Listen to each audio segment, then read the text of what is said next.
Catalina Island is a really truly amazing place. I've been there, and I also hope macOS Catalina will also be just as pleasant.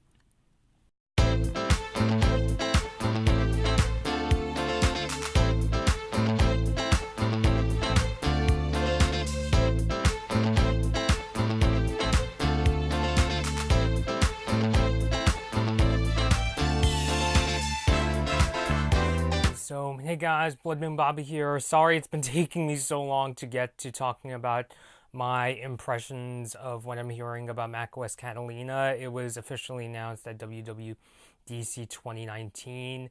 From the time you guys are watching this video, that was literally a week ago. I'm really sorry it took me so long to get to macOS Catalina.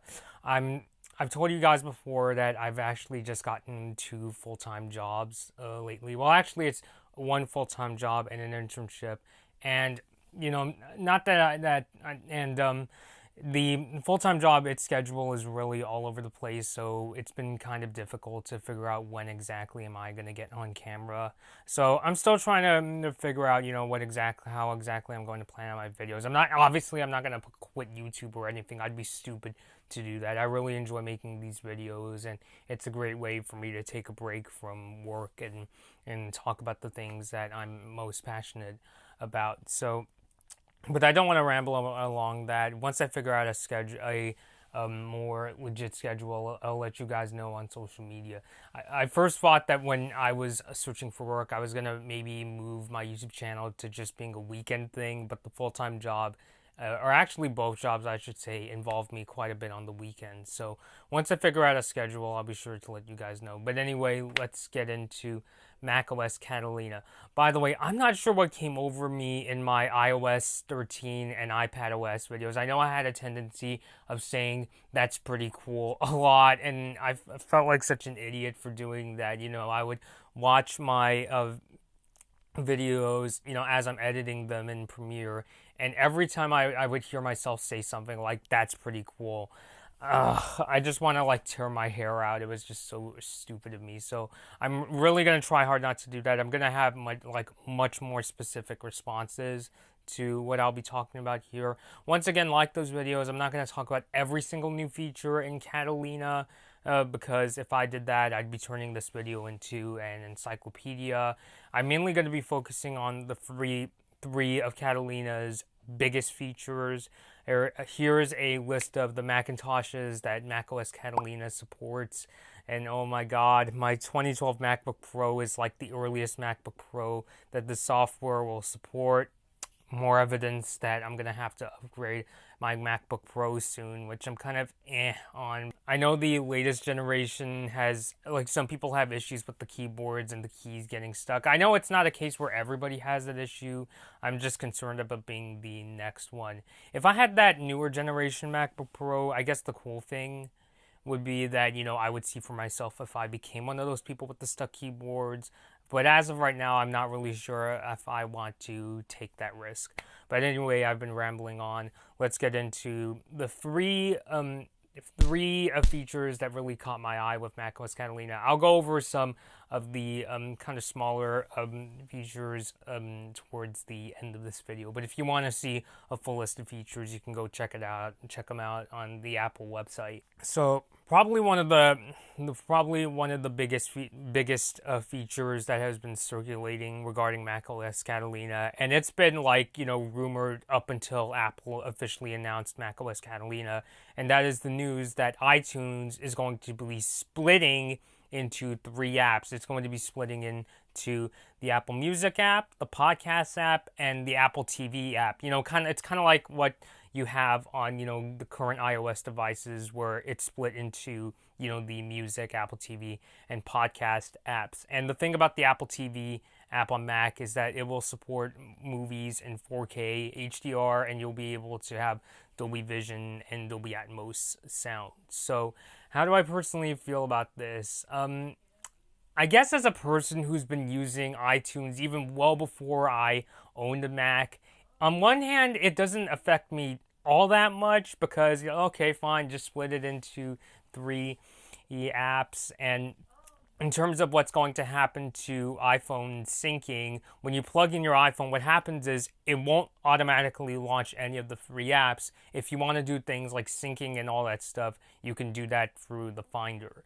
So I guess on one hand, it's just like, oh, okay, let's split it into 3 apps. So functionally speaking, it won't affect me too much. And I think another reason, maybe one of the key reasons why Apple decided to go this way and replace iTunes with these 3 apps is because, I swear I'm not giving you guys the middle finger, is mainly because, back in the day, I think about when I used to have like my 2nd generation iPod Touch and even my 5th generation iPod Touch. In those days, I used iTunes a lot for mainly syncing media back to my computer, in case, one of those 2 devices, something happens to them, if it breaks, I need to use iTunes to store backup. But nowadays, because of iCloud, I, as well as many other people, don't need to do that anymore because iCloud stores your most important files in the cloud. And since nowadays, especially things like social media apps, or even like productivity apps like Google Docs or Microsoft Word, because those apps depend on the cloud more and more, they're not storing as many files on your iPhone or iPad itself. So if something were to happen to your device, all you have to do is, like, let's take Google Drive for instance. If, let's say, something happens to your iPad or iPhone and it breaks, and you have to buy a new one, when you reinstall Google Drive, all you have to do is just log back into your Google account, and that's all you got to do. Your files are still there. So I think that's one of the key reasons why iTunes isn't as relevant as it used to be. I still use iTunes from time to time, mainly for, like, if I want to watch a movie on my MacBook Pro. I remember when I did Scorsese Saturdays last year, I watched The Age of Innocence on my MacBook Pro. I'm not sure why I remembered that movie specifically, but that was what I used iTunes mainly for. So I think that's one of the key reasons why, is because now that people are syncing their iOS devices to the cloud, they don't need to depend on iTunes as much, and that's why Apple's like, okay, if you still want to use Apple Music, or you want to watch a movie or listen to a podcast, you can do it through those 3 apps right now. Now, after I saw the keynote, it got me wondering, what about iTunes support for Windows? I think a lot of like Apple fans remember that really crazy announcement. I don't know if I'd use the word historical, but a lot of people remember the day Steve Jobs announced iTunes for Windows, and he literally referred to it as hell freezing over. Well, PC Magazine said that iTunes isn't going away for Windows just yet, but they suspect that if this transition goes well for Mac, they may get rid of iTunes support for Windows in the future, which kind of leaves me scratching my head, because I was a person that used iTunes for Windows quite a bit, especially when I was a teenager and when I had my iPod Touch in middle school.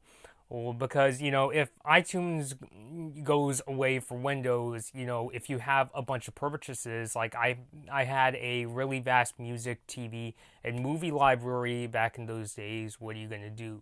So I'm kind of wondering, because if iTunes for Windows, is just sticking around, I feel like it's just going to get, more and more relevant as, the years goes on. Like, it just makes it seem even more evident that Apple has moved on from just having one iTunes app. So what I suspect is going to happen, maybe for Windows, they'll launch the music, Apple TV, and podcast apps for Windows at some point.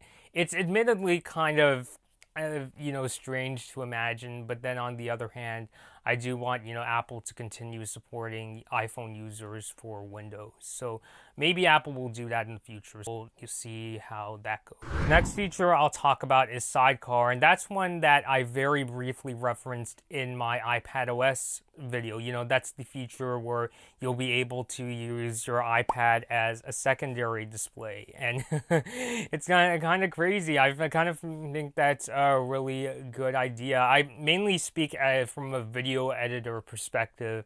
I'm wondering, is it going to drain the battery on like my iPad? Although I did watch Apple Insider's video on SideCar, and they were able to plug their iPad into a computer, but from a video editing perspective, what I'm saying is, I'm thinking, does this mean in the future there may, like when macOS Catalina comes out this fall, I might be in a position where I could have my Premiere Pro timeline on my a MacBook Pro and use my iPad as the preview monitor. If it works in that way, that's actually if it works in that.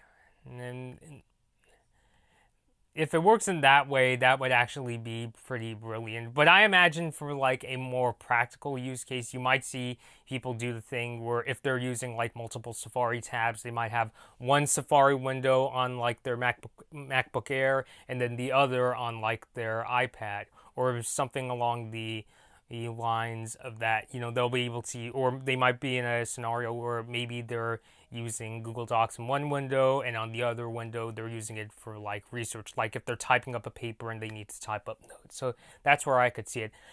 Probably one of the biggest examples of this feature being used is Apple Insider, and Apple even kind of teased this on stage, is that if you're using a drawing app like something like Adobe Illustrator, for instance, if you're drawing something, you could actually use your iPad as, you know, like a Wacom tablet and do the drawing on your iPad, and it'll be mirrored on your MacBook Pro. So I think that's definitely a really nice use case for macOS Catalina's Sidecar. It does make me wonder, does this mean that we might see something like, is this Apple like stepping into touchscreen Macs? Because we know that they have been resistant to this idea even like back in the Steve Jobs days, and I'm not really sure about that, like in terms of how can you use macOS Catalina using the touchscreen on the iPad.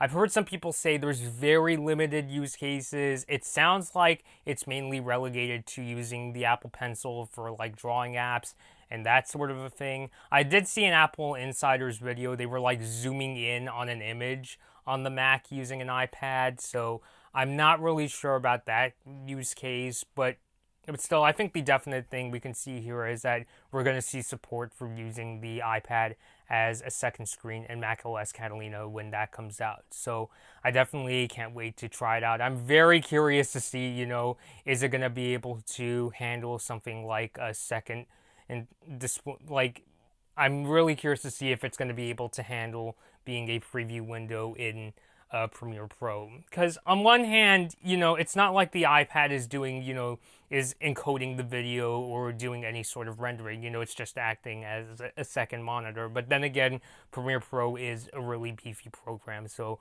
I'm very curious to see how it holds up. But in either case, it's definitely really exciting that Sidecar is coming in macOS Catalina. And now this has been a feature that I believe was actually teased at last year's WWDC, and that is Project Catalyst. And Apple is going to make it easier for developers to bring over their iPad apps over to Mac. So like a perfect example is when they were demonstrating macOS Catalina, like when they were showing off macOS Catalina on stage, some of the things Apple did was they showed how Twitter for the Mac is coming back, and it looks like Twitter is mainly bringing over their assets from the iPad app. They also showed off, let's actually see here, they showed off Asphalt 9 Legends on the Mac, and also show various examples here in this video from the Apple website. Apple also showed how apps like Jira, TripIt, Fender Play, and DC Universe, how those applications work on the Mac. So I definitely think, you know, the announcement itself is definitely really good news to hear. Like, I think it would be really sweet, you know, if we could see something like, you know, Asphalt or the iPad games being able to play on a MacBook Pro. And, you know, hey, maybe we'll see something like, you know, a note-taking app come to Mac. I mean, I know there's Apple's Notes app, but I'm saying, you know, if there was like a third-party developer that would take advantage of something like Project Catalyst.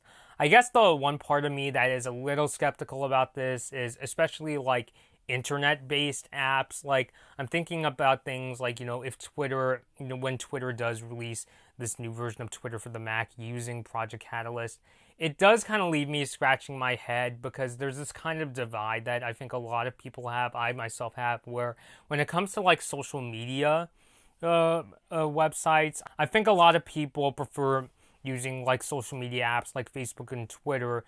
They like to use them on like their iPads and iPhones because, those apps run and look a lot better than the Facebook or Twitter website does under mobile devices. Whereas on something like a computer, like a MacBook Pro or an iMac, I think a lot of people are just used to the idea of, just typing Facebook or Twitter's website into a browser and just using it from there. That, and also, even though I don't think social media apps, they don't, take up like a whole ton of storage, but it does kind of feel like I could really use that storage for something else. So I definitely think it's definitely going to be convenient for developers that want to bring this feature to the back. And I'm not saying only games will take advantage of Project Catalyst. I'm sure, other kinds of app makers will really want to take advantage of Project Catalyst. Maybe we'll even see like some of the photo editing apps come over to Mac through Project Catalyst, developers taking advantage of Project Catalyst and that sort of thing. So I'm definitely excited to hear this announcement. I'm just saying in some use cases, I'm not sure how well this is going to go. So in terms of, I will read off a few more features of macOS Catalina. macOS Catalina is going to support Xbox One and PS4 controllers, and that support is also coming over to iOS 13. The screen time features that you've seen on iPhones lately will be coming to macOS Catalina.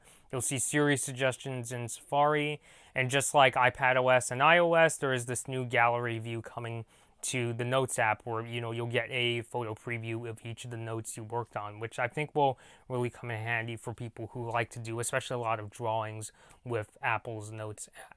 So that's my current take on macOS Catalina. It's coming out this fall. And I can't wait to try it out. Like I said in the beginning, if you want to see a full list of the new features coming to macOS Catalina, I have a link below to Apple's website for you guys to check out. So that has been it for my WWDC 2019 videos. I apologize once again that the coverage has been a little bit inconsistent because of my work schedule, and hopefully I'll have things ironed out down the road.